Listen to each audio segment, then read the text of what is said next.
Bonjour et bienvenue sur Vidéo Excel. Dans cette vidéo, je vais vous montrer comment on peut colorer donc un ensemble de lignes, une ligne sur deux plus précisément, comme ici. Donc on a la ligne 3, 5, 7, etc. qui sont colorées, et les lignes intermédiaires, donc 4, 6, 8, etc. qui sont restées vierges. Donc pour cela, on va utiliser deux fonctions. Tout d'abord la fonction ligne, donc égale ligne, donc sans S, pardon. Donc on me dit que ça donne le numéro de la ligne d'une référence. Donc si j'indique ici par exemple D4, eh bien je vais avoir pour résultat 4. Pourquoi? Eh bien parce que quand j'indique D4, ça veut dire la cellule D4, donc colonne D, ligne 4. Si je valide, je trouve 4. On peut également utiliser la fonction ligne d'une autre manière, donc ligne toujours sans S, en indiquant aucun argument. Donc j'ouvre et je ferme une parenthèse. Et là on va me renvoyer, donc Excel va me renvoyer la ligne sur laquelle je me trouve, ici en l'occurrence 5. Et bien sûr, si je recopie cette formule vers le bas, par exemple ici, eh bien je vais avoir 6, 7, 8, 9, etc. Bien. Donc on va utiliser cette fonction, mais également la fonction mode. Alors, mode égale mode. Il y en a deux, on prend celle qui n'a pas de E. On me dit que cela renvoie le reste d'une division. Donc ici, si j'indique 10 et le diviseur donc 5, je vais avoir 0 comme résultat, puisque 10 divisé par 5, ça me donne 2, et 2 fois 5, 10, il n'y a pas de reste, puisque je vous rappelle que la fonction mode renvoie le reste d'une division. Par contre, ici, autre exemple, si j'indique ici 9, par exemple, je retrouve 4, puisque 1 fois 5, ça fait 5, par rapport à 9, il reste 4. Voilà pourquoi ici j'ai 4. Alors bien sûr, j'aurais pu prendre un autre exemple, c'est un pur hasard.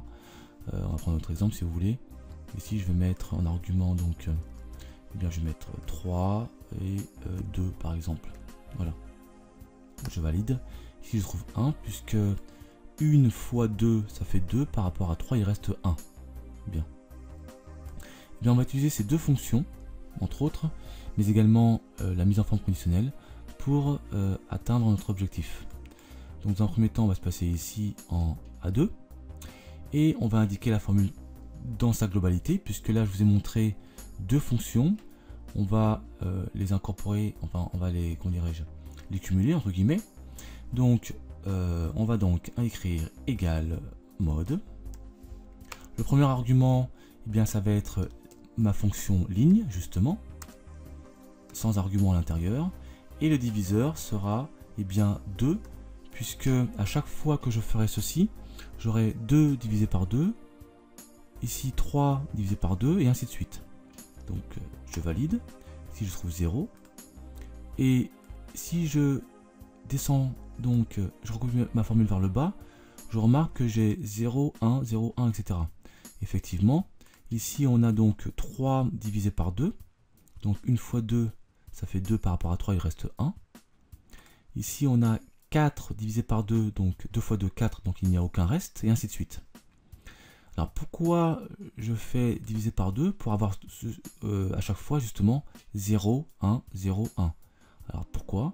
Eh bien parce que cela va me servir, cette formule va me servir, je vais la recopier d'ailleurs, je vais la recopier tout de suite, CTRL C, elle va me servir pour justement la mise en forme conditionnelle. Donc là, je vais pouvoir effacer ça. Voilà, je me positionne ici par exemple.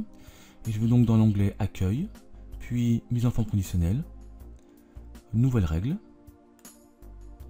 Ici, je vais choisir utiliser une formule pour déterminer pour quelle cellule le format sera appliqué. Et dans ce champ, je recopie ma formule, CTRL V. Et concrètement, cela veut dire qu'à chaque fois que cette formule sera vérifiée, donc 0, car je vous rappelle que dans Excel, excusez-moi, dans Excel, eh bien, à chaque fois qu'on trouve un résultat égal à 0, cela veut dire faux. A l'inverse, lorsqu'on trouve un résultat égal à 1, cela veut dire vrai. Et effectivement, cette formule ici, elle est soit vraie, soit vérifiée, soit fausse. À chaque fois qu'elle sera vérifiée, eh bien, le format que l'on va récupérer ici sera appliqué. Donc je clique sur format ici. Je vais choisir remplissage. Je vais prendre du rouge par exemple, voilà. Je valide par OK. Je valide par OK. Et pour l'instant, j'ai rien, puisque ici, j'ai ma formule qui est appliquée, mais j'ai 2 divisé par 2, ça fait 0, donc je n'ai pas de reste. Par contre, si je recopie juste en dessous, hop, j'ai bien du rouge, puisque ici j'ai ma formule 3 divisé par 2, donc 1 fois 2, 2, il reste 1, donc ici c'est comme si j'avais 1, et comme je trouve 1 qui veut dire vrai pour Excel, eh bien on applique ici dans la cellule A3 le format conditionnel. Donc bien entendu je peux recopier cette formule comme ceci, et bien entendu aussi sur la droite, voilà, et j'ai bien ici une ligne sur 2. Alors il faut savoir que on peut copier donc ce qu'on vient de faire. Ici par exemple, je peux faire ceci, recopier, voilà, ou alors de la même manière ici par exemple, je sélectionne et je recopie vers la droite, par exemple, ou sinon une seule cellule, voilà, comme ça.